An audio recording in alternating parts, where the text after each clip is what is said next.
Hello दोस्तों, कैसे हैं आप सब लोग। उम्मीद करता हूं काफ़ी अच्छे होंगे। तो दोस्तों BCCL आईपीओ मतलब भारत कोकिंग कॉल लिमिटेड का आईपीओ, जिसके अलॉटमेंट को लेकर काफ़ी चर्चाएं और विवाद चल रहा है कि भाई इस अलॉटमेंट में कुछ गड़बड़ तो नहीं हो गई है। खैर, अब जो भी हुआ अब ठीक है। अब बारी है इसकी लिस्टिंग की। लिस्टिंग है 19 जनवरी मतलब मंडे को है। 9 बजे मार्केट खुलेगा, 10 बजे इस आईपीओ की लिस्टिंग होगी। क्योंकि देखिए, उससे पहले आप प्री मार्केट के अंदर ऑर्डर लगा सकते हैं 9:35 से 9:45 के बीच में। किसी को पहले सेल करना है, बाय करना है तो वो उस टाइम कर सकते हैं। किसी को लगता है कि ये शेयर बाद में चढ़ेगा तो वो पहले बाय कर सकते हैं उस टाइम, ठीक है ना। बाद में उनको लगता है कि थोड़ा महंगा मिले तो पहले बाय कर सकते हैं। किसी को लगता है कि ये शेयर गिर जाएगा, हमें पहले सेल करना, तो वो प्री मार्केट के अंदर कर सकते हैं। आप सर्च कर लीजिए IPO pre market order Jayesh Khatri लिखकर, आपको वीडियो मिल जाएगा जिससे आप एग्जाम्पल से आराम से समझ पाएंगे। सर्च कर लीजिए IPO pre market order Jayesh Khatri, इससे आपको वीडियो मिल जाएगा, समझ में आ जाएगा। उसमें मैंने एग्जाम्पल के साथ समझाया है। तो इस वीडियो के अंदर हम लिस्टिंग डे पर स्ट्रैटेजी क्या होनी चाहिए वो हम जानेंगे। लॉन्ग टर्म के लिए इसको होल्ड करें या लिस्टिंग गेंस जो मिल रहा है वो लेकर हम एग्जिट हो जाए, क्या करना चाहिए वो हम कंफ्यूजन दूर करेंगे इस वीडियो के अंदर। देखिए, मैं पॉइंट्स आपके क्लियर करूंगा, पर डिसीजन आपको अपनी रिस्क और अपना एनालिसिस लगा के बनाना है। मेरी तरफ से कोई आप सोच लीजिए कि होल्ड सेल का, बाय सेल का किसी का भी रिकमेंडेशन नहीं है। जो भी डिसीजन बनाना है आपको खुद को अपनी रिस्क और अपना एनालिसिस लगा के बनाना है, या आपके कोई और फाइनेंशियल एडवाइजर हो उनसे सलाह लेके बनाना है। ये चीज़ दिमाग में रखते हुए चलिएगा। और जो जीएमपी वगैरह के बारे में या लिस्टिंग प्राइस के बारे में हम डिस्कशन करते हैं वो सिर्फ एक अंदाज़ा है, रेफरेंस के लिए जान रहे हैं, बाकी इसके भरोसे आपको नहीं रहना है। ये चीज़ दिमाग में रखते हुए चलिएगा, ठीक है। वीडियो शुरू करने से पहले टेलीग्राम, इंस्टाग्राम, व्हाट्सएप, फेसबुक सबकी लिंक डिस्क्रिप्शन के अंदर है, ज्वाइन कर लीजिए। टेलीग्राम, व्हाट्सएप चैनल पर अपडेट्स आपको मिलते रहते हैं, वीडियो की लिंक मिलती रहती है ताकि कोई भी वीडियो मिस ना हो। भले आपको वीडियो देखना ना देखना हो, बट आपको नोटिफिकेशन मिल जाएगा, आपको पता चल जाएगा ये वीडियो आया है, देखना तो देख लीजिए वरना स्किप कर सकते हैं। तो ये चीज़ है। तो अब सबसे पहले अंदाजा लिस्टिंग प्राइस क्या हो सकती है, अंदाजा जान रहे हैं। मैंने आपको बताया ना कि इसके भरोसे आपको नहीं रहना है। तो मार्केट में अभी जो इसकी जीएमपी चल रही है करीब करीब 10 से लेकर 15 रुपए के बीच में मूव कर रही है। मतलब आप देख सकते हैं कि जीएमपी कभी फिक्स नहीं होती है। डिमांड जो है 10 से 15 रुपए के बीच में मूव कर रही है। बट अभी हम एक बीच का मान के चले कि भाई लगभग 12 रुपए के आसपास डिमांड है। 23 रुपए के अंदर अलॉट हुआ है, 23 रुपीज़ के अंदर ये आईपीओ हमें अलॉट हुआ है, ठीक है। 12 रुपए लगभग इसकी जीएमपी बता रही है। 35 रुपए के आसपास, 35 रुपीज़ के आसपास इसकी लिस्टिंग होने की एक संभावना नजर आ रही है। जो भी ग्रे मार्केट के अंदर डिमांड चल रही है उसके अनुसार बता रहा हूं, मेरे अनुसार नहीं है, ना ही आपको इसके भरोसे रहना है, ठीक है। और फिर भी मान लो थोड़ा बहुत मार्केट ऊपर नीचे रहा, भाई डिमांड बढ़ भी सकती है, ऐसा नहीं है कि जरूरी नहीं, डिमांड आ भी सकती है। किसी को लगता है तो डिमांड एकदम फुल फोर्स से आ जाए तो डिमांड बढ़ भी सकती है, थोड़ा डिमांड कम भी हो जाए तो कम भी हो सकती है। तो 33 से लेकर 33 से लेकर 40, 33 से लेकर 40 रुपीज़ के बीच में इसकी लिस्टिंग होने की एक संभावना नजर आ रही है, एक संभावना है, ठीक है ना। इसकी फिक्स चीज़ नहीं है, मैंने आपको कहा इसके भरोसे नहीं रहना है। जो मार्केट में डिमांड है उसके अनुसार मैंने आपको बताया लगभग इसके आसपास लिस्टिंग होने की एक संभावना है। तो अंदाजन जो लिस्टिंग गेंस मिलने की संभावना है लगभग 50% के आसपास। मतलब यूं मान के चले कि भाई 7,000 रुपए के आसपास लिस्टिंग गेंस मिलने की संभावना है। तो ये तो काफ़ी बढ़िया लिस्टिंग गेंस है, ठीक है ना, कम नहीं होता है। 7,000 रुपये अगर आप हफ्ते 10 दिन के अंदर आपने पैसा इन्वेस्ट किया है तो आपको 50% जैसा लिस्टिंग गेंस मिल गया। भाई इसके अंदर तो 13,800 लगे थे, 14,000 रुपये के आसपास लगे थे। 14,000 का 7,000 हमें मिल जाता है प्रॉफिट, तो क्या दिक्कत क्या है। बहुत बढ़िया चीज़ है ये तो, ठीक है ना, इसमें कोई बुराई नहीं है, बहुत अच्छी बात है। इतना लिस्टिंग गेंस काफ़ी टाइम बाद देखने को मिला है। जनरली अभी पिछले 1-1.5 साल में आईपीओ देखे 10-20% हाईएस्ट लिस्टिंग गेंस मिलता है, तो ये एक अच्छा आईपीओ माना जा रहा है, ठीक है ना। तो बढ़िया बात है, यहाँ तक अगर लिस्टिंग गेंस मिलता है तो बढ़िया बात है। तो अब हमारी आगे लिस्टिंग डे पर स्ट्रैटेजी क्या होनी चाहिए, क्या हम इसको होल्ड करें या सेल करके एग्जिट हो जाएं। तो देखिए, मैं आपको हमेशा कहता हूं टारगेट हमेशा फिक्स रखिए। किसी को देख के आप टारगेट मत बनाइए कि ये कह रहा है या वो एक्सपर्ट कह रहा है कोई कि इसको रखना है, इसको होल्ड करना। आपका क्या टारगेट है, आपका मनी मैनेजमेंट क्या कहता है, आपको पैसे की ज़रूरत है अभी, तो वो सोचिए कि भाई हमको पैसे की ज़रूरत है, हमको ज़्यादा होल्ड नहीं करना। मान लो होल्ड करके रखोगे पैसे अटक जाएंगे, फिर क्या करोगे, आपको पैसे की भी ज़रूरत है, ठीक है ना। आपके पास मान लो 15,000 रुपये, 7,000 रुपये लिस्टिंग इस मिला, तो भाई 15 और 7 22,000 रुपये होते हैं। मतलब एग्जाम्पल के लिए समझा रहा हूँ। तो 22,000 रुपये ये हो गए, तो आपने मान लो सेल कर दिया, 15,000 रुपये वापस आईपीओ के लिए रख लिए, 1-2 हज़ार और एक्स्ट्रा रख लिए, तो 5,000 प्रॉफिट हो गया। उसका कुछ आप ले सकते हैं, या जो भी आपके यूज़ घर पे लेना वो भी ले सकते हैं। तो ये पॉसिबल है, वो ज़रूरत के हिसाब से होता है। आपके पास एक्स्ट्रा पैसा है, अच्छा शेयर है, तो उसको रख भी सकते हैं। ये मनी मैनेजमेंट के हिसाब से फिक्स होना चाहिए टारगेट, शॉर्ट टर्म या लॉन्ग टर्म, या बीच का भी टारगेट आपको लगता है कि मुझे थोड़ा रखना है, थोड़ा सेल, तो वो भी कर सकते हैं, थोड़े रख सकते हैं, थोड़े इसको सेल भी कर सकते हैं। तो टारगेट ये फिक्स दिमाग में रखते हुए चलिए, नहीं तो क्या है कि बाद में आपको इतना कंफ्यूजन होगा कि उसके अंदर भी लॉस खा के बैठोगे।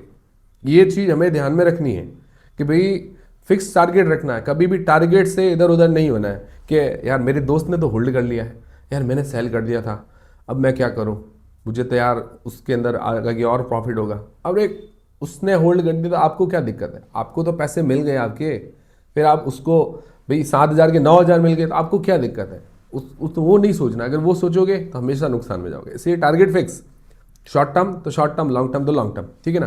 तो देखिए अगर आपका टारगेट शॉर्ट टर्म के लिए है तो मुझे लगता है लिस्टिंग गेंस लेकर एग्जिट होना बढ़िया ही स्ट्रैटेजी है, ठीक है ना। फिर ज़्यादा सोचने की जरूरत नहीं है। बट फिर भी मुझे इस कंपनी को देखते हुए लग रहा है जो 600 शेयर्स है, अगर आपको एक लॉट अलॉट हुआ है तो मुझे लगता है 100 शेयर भी रख लिए तो मुझे लगता है ज़्यादा इसके अंदर दिक्कत, रिस्क वाली बात नज़र नहीं आ रही कि भाई इसके अंदर कोई रिस्क है कि भाई डूबने का खतरा, वो नज़र नहीं आ रहा है। बाकी मैं ये नहीं, अगर आप इसको होल्ड कीजिए सेल कीजिए, वो आपको खुद को सोचना है। मैंने आपको बता दिया अगर आपका टारगेट शॉर्ट टर्म का है भी तो भी आपके ना 100 शेयर भी रख लिए तो मुझे लगता नहीं है कि ये पैसे आपके कोई डुबा देगा। ऐसी कोई इसमें दिक्कत वाली बात नजर नहीं आ रही है, क्योंकि जो परफेक्ट आइडियल कंपनी जैसे financially fundamentally strong, sector wise बढ़िया, तो वो कम ही कंपनियां देखने को मिलती है, ठीक है ना। मैं आपको फिर भी बता रहा हूं कि जो भी डिसीजन बनाना है आपको खुद को बनाना है। अब लॉन्ग टर्म के लिए जिनका टारगेट है तो पॉजिटिव्स और नेगेटिव्स देख लेते हैं, इससे थोड़ा आपके जो कंफ्यूजन है वो क्लियर हो जाएगा।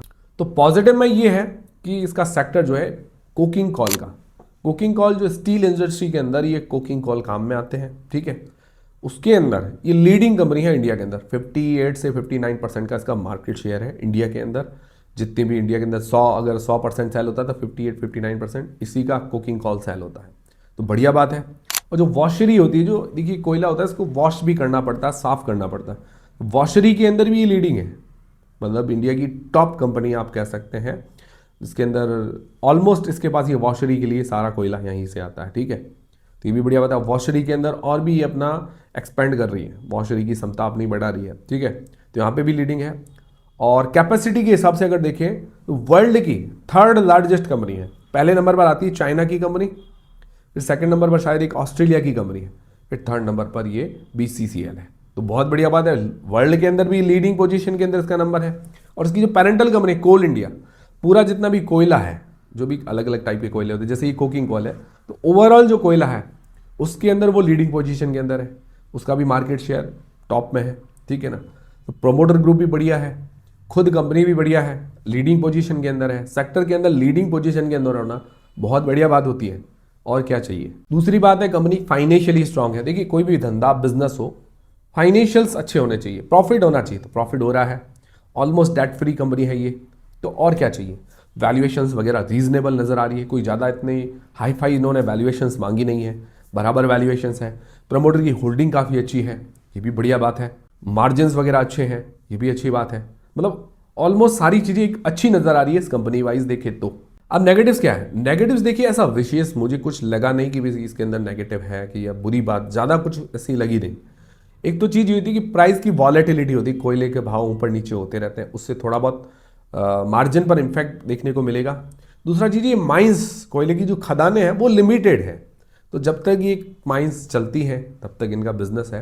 हालांकि अभी मुझे नहीं लगता कि 30-40 साल तक कोई विशेष दिक्कत आने वाली है, ठीक है ना। ये कोई बड़ी ज़्यादा दिक्कत वाली बात नज़र नहीं आ रही है, ठीक है। ओवरऑल बढ़िया कंपनी ये नज़र आ रही है, मतलब ओवरऑल कंपनी वाइज देखें तो परफेक्ट कंपनी, एक परफेक्ट IPO कह सकते हैं, बुरी कंपनी नहीं है।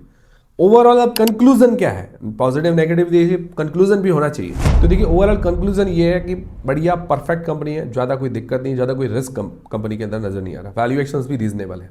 अगर आप कंपेयर करो जैसे फिजिक्स वाला, लेंसकार्ट, ऐसे अभी बड़े बड़े IPOs आए थे जो न्यू एज कंपनियां हैं, ठीक है ना, लॉस के अंदर भी है, बट फिर भी वो कितनी ज़्यादा वैल्यूएशंस मांग रहे हैं। उनका रेवेन्यू आप देखिए, इससे बहुत कम है रेवेन्यू लेंसकार्ट का, फिजिक्स वाला का, बहुत छोटी कंपनियां उनसे। और वैल्यूएशंस जो मार्केट कैप पर अभी लिस्ट होते हुए देखिए उनको, अभी लेंसकार्ट 70,000 करोड़ से भी ज़्यादा का मार्केट कैप पर लिस्ट हुई है, तो मतलब क्या वैल्यूएशंस मांग रहे हैं ये। और ये 10,000 करोड़ के मार्केट कैप के आसपास लिस्ट हो रही है, तो कितना फ़र्क है। तो इतनी कम वैल्यूएशन, मतलब बराबर रीजनेबल वैल्यूएशंस मांग रहे हैं। काफ़ी लोग इसको जस्टिफाई भी करेंगे कि लेंसकार्ट ये वो ये इसे कंपेयर नहीं कर सकते हैं, वो ये।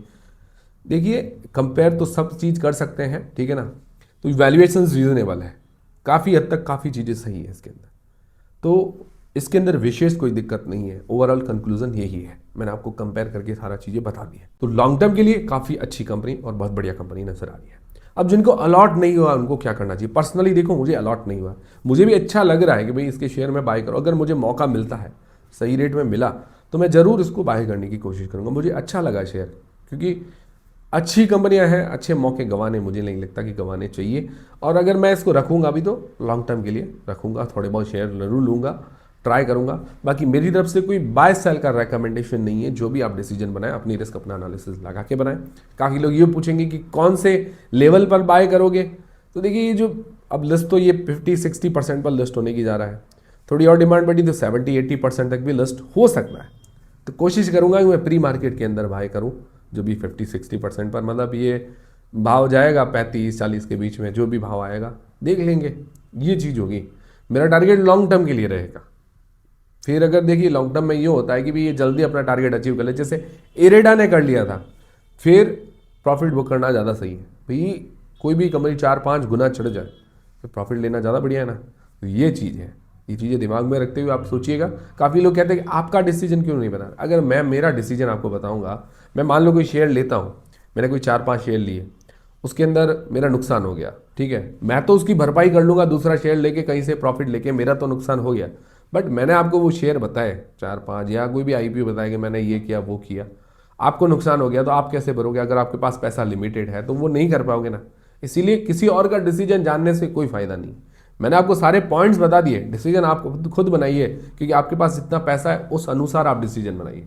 आप सोचोगे मेरा डिसीजन काम नहीं आएगा ना आपके, मैं नुकसान होगा तो मैं उसको कहीं से और से भरपाई कर लूँगा, आप कहाँ से करोगे? तो ये सोचना पड़ेगा आपको कि भाई डिसीजन आपको खुद को बनाना है। और कल नुकसान हो गया ना, तो भाई काफ़ी लोग बेचारे समझते भी हैं, वो जवाब भी देते थे कि भाई कल नुकसान हो गया ना, आप जय सर को भी गालियाँ दोगे कल के भी, तूने मेरा नुकसान करा दिया। इसीलिए डिसीजन खुद बनाना है, ठीक है ना। तो उम्मीद करता हमारा वीडियो, हमारी जानकारी आपको काफ़ी पसंद आई होगी, हेल्पफुल रही होगी। हेल्पफुल रही है तो वीडियो को लाइक जरूर करें, चैनल को सब्सक्राइब कर लें। मिलते हैं दोस्तों अगले वीडियो के अंदर।